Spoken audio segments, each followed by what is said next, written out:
जय हिंद दोस्तों, हम अक्षय सर नारदीगंज वाले और आप देख रहे हैं अक्षय मैथ क्लासेस। और ये है क्लास 10th जिसमें हम अभी अब एक्सरसाइज 3.2 चैप्टर का नाम अगर कहा जाए तो दो चर वाला रैखिक समीकरण ये अभी देख रहे हैं, जिसमें एक्सरसाइज 3.2 में 1 और 2 या कहो कि सिर्फ 1 या 2 या उससे आगे हम बढ़ गए थे, अब तो नहीं है, एक बार देख लेते हैं कन्फर्म कि हम कल बताएं क्या थे।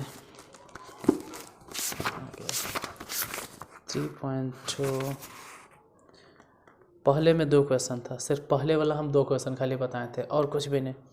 आज दूसरा बताना है, दूसरा बताने से पहले कुछ बताने वाले हैं, उसको ध्यान से देखिएगा, ठीक है। और अगर आपके लिए हेल्पफुल हो वीडियो तो प्लीज़ वीडियो को लाइक कर दीजिएगा। देखिए 2 पॉइंट आज क्या बताना है आपको। पहली बात ये ध्यान देना है कि आप पढ़ रहे हैं 2 चर वाले रैखिक समीकरण युग्म। ध्यान से देखना, मतलब 2 गो चर होगा और वो भी रैखिक समीकरण होगा। कहने का मतलब है कि इसका स्टैंडर्ड फॉर्म होता है ax plus by plus c is equal to 0। इसमें चर कैगो है, एगो x है वेरिएबल, एगो y है। तो हम लोग कहेंगे 2 चर वाले और दोनों पे पावर 1 है तो रैखिक समीकरण हो गया। लेकिन यहाँ युग्म के जिक्र है तो एगो और होगा ऐसा, ax plus by plus c equal to 0। ये हो गया समीकरण फर्स्ट, ये हो गया समीकरण सेकेंड। लेकिन दोनों में तो ax एक जैसा लगेगा, तो समीकरण फर्स्ट जैसा होना चाहिए, इसलिए यहाँ पे a1 लिख देते हैं, यहाँ पर a2 लिख देते हैं, यहाँ पे b1 लिख देते हैं, यहाँ पर b2 लिख देते हैं, यहाँ पर c1 लिख दे रहे हैं, यहाँ पर c2 लिख दे रहे हैं। ये हो गया 2 समीकरण, 2 चर वाला रैखिक समीकरण। और जोड़ा है तो अब बोलेंगे 2 चर वाले रैखिक समीकरण युग्म, यही इस चैप्टर का नाम है। अब जब हम इसको हल करेंगे, जब हम इसको सॉल्व करेंगे तो 3 कंडीशन मेरे पास मिलेगा। वो तीनों कंडीशन पहले चेक कर लेना है। फर्स्ट कंडीशन क्या होता है कि जैसे a1 है, a1 बटा a2 और इधर से b1 बटा b2 दोनों आपस में बराबर नहीं होना चाहिए। दूसरा कंडीशन हो सकता है कि a1 बटा a2 बराबर हो जाए b1 बटा b2 के और आगे जाके नहीं बराबर हो c1 बटा c2 के।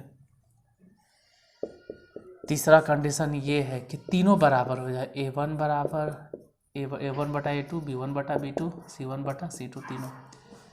अभी मत कहना तीनों कट जाए, अरे अगर शुरुए में कट गया ना तो कहानी ख़त्म। जैसे अगर शुरुए में a1 बटा a2 कट गया, a1 बटा a2 बराबर b1 बटा b2 नहीं हो पाया तो आगे देखने ने है। अगर ऐसा हुआ कि a1 बटा a2 और b1 बटा b2 बराबर हो गया तो आगे चेक करना है कि क्या c1 बटा c2 भी वही चीज़ वह है।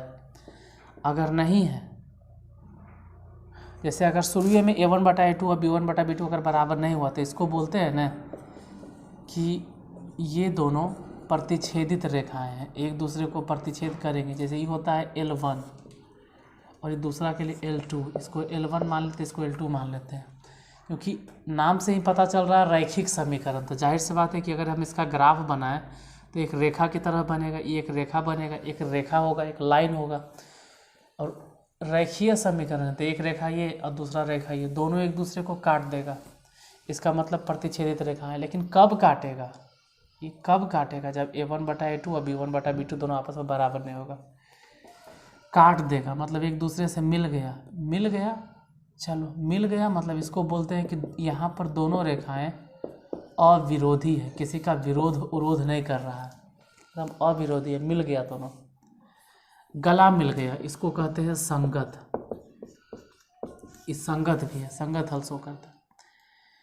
सेकेंड कंडीशन में ऐसे है कि a1 बटा a2 और b1 बटा b2 दोनों नहीं बराबर, मतलब दोनों बराबर है। a1 बटा a2 और b1 बटा b2 दोनों बराबर है मतलब दोनों नहीं कटेगा। एक लाइन L1 हो गया और दूसरा लाइन L2 हो गया, इस तरह से। तो ऐसे कंडीशन में हम लोग कहते हैं कि a1 बटा a2 और b1 बटा b2 नहीं कट रहा है, मतलब बराबर इक्वल टू दोनों बराबर चल रहा है। तो बराबर मतलब यहाँ पर आप कह सकते हैं कि ये दोनों रेखाएं कैसन है, समानांतर रेखाएं, समानांतर रेखाएं, और कभी नहीं कट रहा है, मतलब एक दूसरे का विरोध कर रहा है, ये विरोधी हो गया, विरोधी, ध्यान देना, विरोधी। और नहीं कट रहा है मतलब दोनों कभी मिलेगा है नहीं, तो ये हो गया असंगत। थर्ड कंडीशन है कि A1/A2 B1/B2 C1/C2 तीनों बराबर हो गया। तो तीनों जब बराबर हो जाता है तो इसका मतलब ये है कि L1 ये था और इसी में L2 जुड़ गया, इसी में L2 जुड़ गया, L1 तो था, L2 ओकरे में जुड़ गया। और ऐसे रेखाओं को हम लोग कहते हैं कि ये रेखाएं जो है वो समपाती है, समपाती रेखाएं हैं। ये रेखाएं जो है वो समपाती रेखाएं हैं। और जाहिर सी बात है दोनों एक दूसरे पर ही हैं, तो विरोधी तो नहीं कह सकते हैं, अविरोधी होगा, दोनों तो एक ही साथ है, तो अविरोधी, दोनों तो मिल ही गया। इसको आप कह सकते हैं कि आश्रित, आश्रित संगत है, आश्रित संगत, या संगत ही बोलो ना भाई, संगत है, मिल गया है ना। यहाँ तो एक ही बिंदु पर मिल रहा था और यहाँ तो मिलेगा क्या, यहाँ तो दोनों मिलकर चलिए रहे, एक दूसरे में लटपटा गया है और चल रहा है। जैसे एक होता है मिलना, एक लाइन इधर से गया और एक लाइन इधर से गया, मान लो एक पटरी इधर से दूसरा इधर से, तो एक बार मिला। और अब रिएक्शन होगा, मिलेगा क्या, दोनों एक दूसरे में समाहित है, तब मिल के चल रहा, तो ये तो खैर संगत होगा ही। अविरोधी भी बोल सकते, एक दूसरे का विरोध नहीं कर रहा और आश्रित है। ये तीनों बात आज ध्यान देना है, तभी आज आपको समझ में आएगा आज जो हम बताने वाले। ये तीनों को अच्छे से दिमाग में फिट कर लीजिए, नोट कर लीजिए। यहाँ से एक क्वेश्चन एकदम पक्का है, गारंटी कि एग्जाम में लड़िए जाएगा। अब रहा बात कि हम थंबनेल बना दें कि एक नंबर एकदम लड़ जाएगा, तो अरे वो आप थंबनेल देख के व्यूज़ देखिएगा, व्यूज़ मेरा बढ़ेगा। लेकिन विश्वास करो, अगर आप देखते हैं आपको फ़ायदा होगा तो आप इसके बाद में अपने से छोटे को बताइएगा। इसे थोड़ा सा विश्वास करो, ठीक है। हम दिखावा पे ज़्यादा फोकस नहीं करते हैं, हमको लगता नहीं भाई कंटेंट दे रहे हैं, कंटेंट पे ध्यान दीजिए और विश्वास कीजिए। जब एग्ज़ाम का टाइम बीत जाएगा तो अफसोस करोगे, काश इसको देख लेते तो 1-2 नंबर फिक्स हो जाता मेरा। इसलिए कह रहे ध्यान से इसको देखिएगा।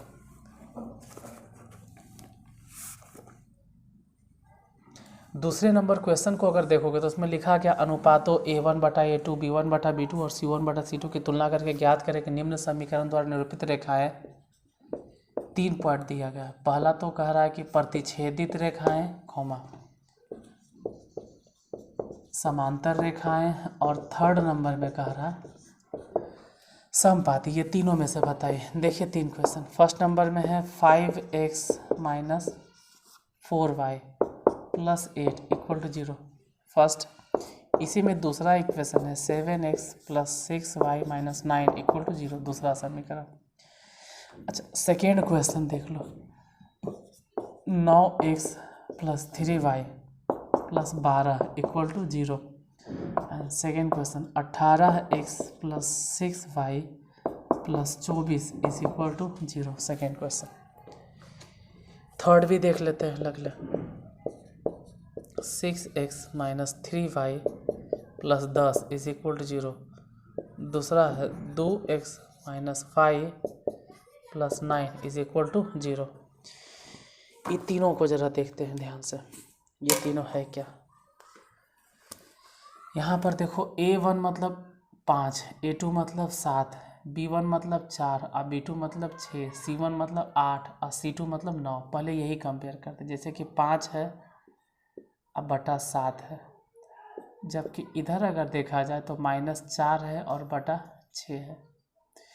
ये काटना चाहो तो काट देना, ये 2 3 या 6, मतलब 2 दूनी 4 3 6, मतलब ऊपर हो जाएगा 2 और नीचे हो जाएगा 3। ये 5/7 और यहाँ जो है वो 2/3। ये 5/7 और ये 2/3 दोनों किसी भी एंगल से बराबर नहीं है। मतलब हम कह सकते हैं कि यहाँ पर A1/A2 does not equal to B1/B2, अगर दोनों आपस में बराबर नहीं हुआ। अगर दोनों आपस में बराबर नहीं हुआ तो कहेंगे कि ये दोनों रेखाएं शुरू में कट गया, मतलब एक दूसरे को प्रतिच्छेदित करती है। ये प्रतिच्छेदित रेखाएं हैं, ये प्रतिच्छेदित रेखाएं हैं।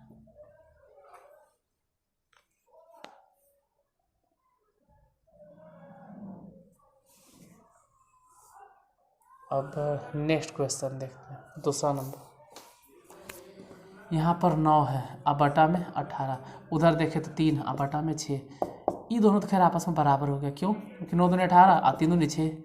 उधर देखो तो 12/24, ये भी तो वही हो गया, 12 दूनी 24, मतलब 1/2 1/2, यानी A1/A2 बराबर B1/B2 बराबर C1/C2। अगर तीनों आपस में बराबर हो गया तो ऐसे कंडीशन के लिए बोलेंगे कि ये दोनों रेखाएं जो है वो समपाती है, समपाती रेखाएं हैं, ये दोनों रेखाएं समपाती है।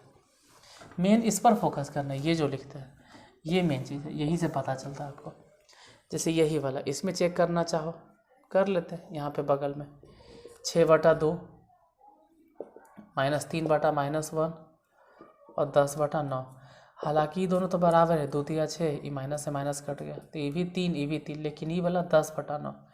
यानी हम ये कह सकते हैं कि A1/A2 बराबर है B1/B2 के, लेकिन C1/C2 दोनों बराबर नहीं है।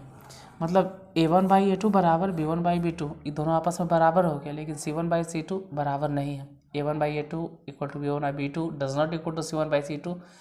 तो ऐसे रेखाओं को हम लोग क्या कहते हैं? समानांतर रेखाएं। और थोड़ा सा अगर ध्यान से देखोगे तो 1 नंबर भी अगर मैथ में पक्का होता है तो आपके लिए 1 नंबर बहुत मायने रखता है, मेरे लिए भले कोई मायने नहीं रखे।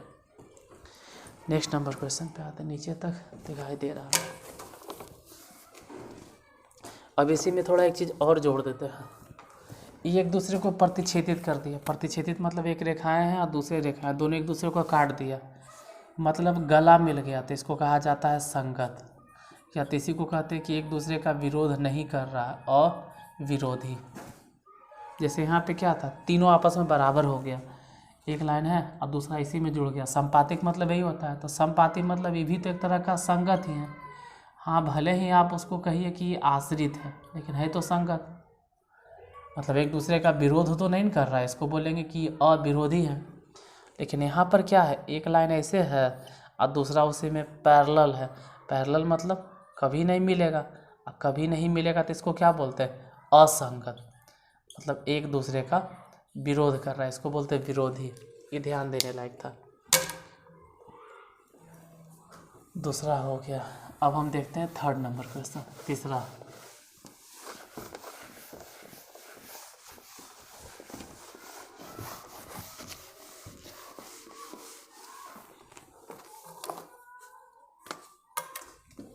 Question number 3। इसमें भी वही बात है, A1/A2 B1/B2 और C1/C2 की तुलना करके ज्ञात कीजिए कि निम्न रैखिक समीकरणों के युग्म संगत है या असंगत है। देखो, संगत या असंगत बताना। जैसे फर्स्ट नंबर में 3x + 2y = 5। क्वेश्चन नंबर पहला का पहला समीकरण। दूसरा समीकरण है 2x - 3y = 7। First question. Second number देखते हैं, 2x - 3y = 8। दूसरा समीकरण है 4x - 6y = 9। थर्ड समीकरण 3/2x प्लस में 5/3y 7। इधर से हो गया 9x और माइनस में 10y = 14। Fourth number question 5x - 3y = 11 minus 10x plus 6y = 22। Fifth number question 4/3x + 2y = 8। 2x + 3y = 12। संगत या असंगत, यही बताना।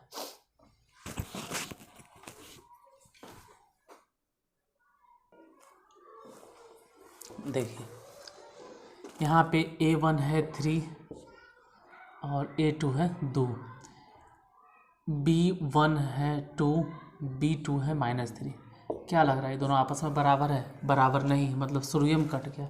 यानी कि एक लाइन ऐसे है और दूसरा लाइन ऐसे, दोनों एक दूसरे को कैंसिल कर दिया। कैंसिल कर दिया मतलब गला मिल गया, और गला मिल गया मतलब साथी है, संगत है, तो संगत हो गया। संगत को ही कह रहे एक दूसरे का विरोध नहीं कर रहा, तो इसी को कहा जाता है अविरोधी। तो आप संगत लिखो क्योंकि संगत के बारे में पूछ रहा। अविरोधी तो हम बता दे रहे हैं। जैसे यहाँ पर 2 है, अगर इसको हल किया जाए इस क्वेश्चन को, तो A1 2 हो गया, बटा में A2 4 हो गया, B1 मतलब -3 हो गया, अब B2 मतलब -6 हो गया, C1 मतलब 8 हो गया, C2 मतलब 9 हो गया। अब क्या ये तीनों चीज़ बराबर तो नहीं, कम से कम ये 2 तो बराबर है ही। देखो तो ये 2/4 ही कट गया तो 1/2, ये भी कट गया तो 1/2, तो इसके नीचे में 2, इसके नीचे में 2, लेकिन ये तो बराबरे नहीं है। तो अगर ऐसा हो गया कि ये दोनों बराबर है मतलब दोनों पैरेलल है, और जैसे ही पैरेलल होता है मतलब कभी नहीं मिलेगा, दोनों असंगत है, और असंगत का कहने का मतलब है कि दोनों एक दूसरे का विरोध कर रहा है, ये विरोधी हो गया। यहाँ पर जैसे पहुँचते थे A1 हो गया 3/2, अब बटा में 9, B1 हो गया 5/3 और बटा में हो गया -10। सवाल ही नहीं उठता है, जैसे ही माइनस हो गया ना तो आगे क्या चेक करेंगे। ये माइनस हो गया, जैसे ये कुछ भी कर लो, काट छाट के जो मन में आता है लिख लो, क्या फ़र्क पड़ता है, 5/10 कुछ भी कर लीजिए।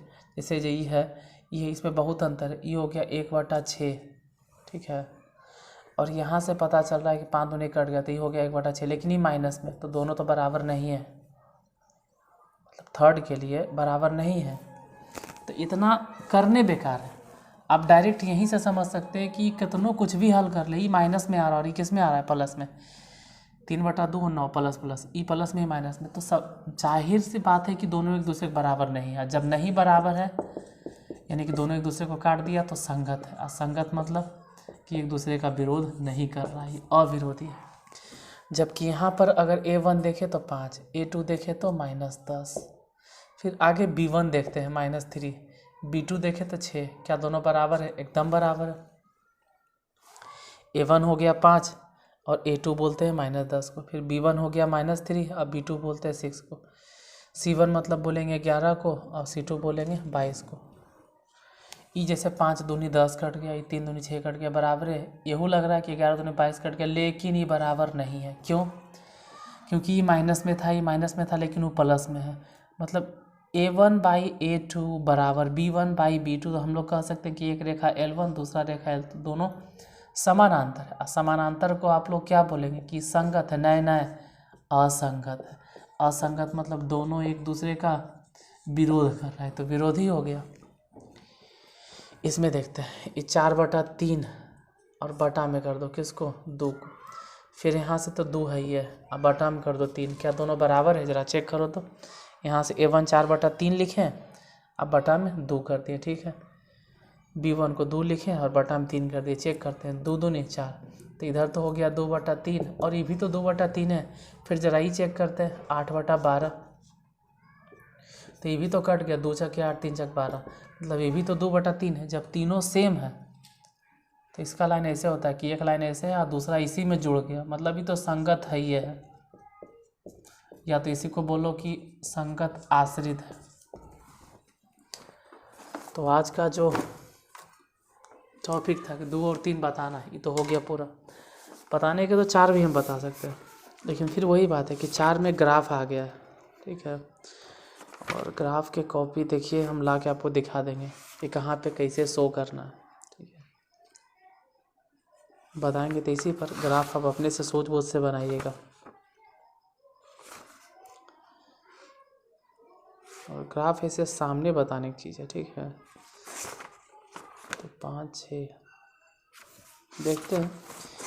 इसके बाद है प्रतिस्थापन विधि, जो विधि है, विलोपन विधि है, उसको बता देंगे। फिर हो सकता है बीजगणित विधि, देखते हैं 1-2 दिन में जितना हो सकता है।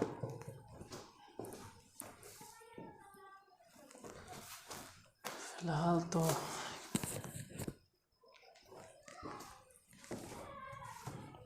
चलिए आज यहीं तक, फिर इसके आगे कल देखते हैं, ठीक है।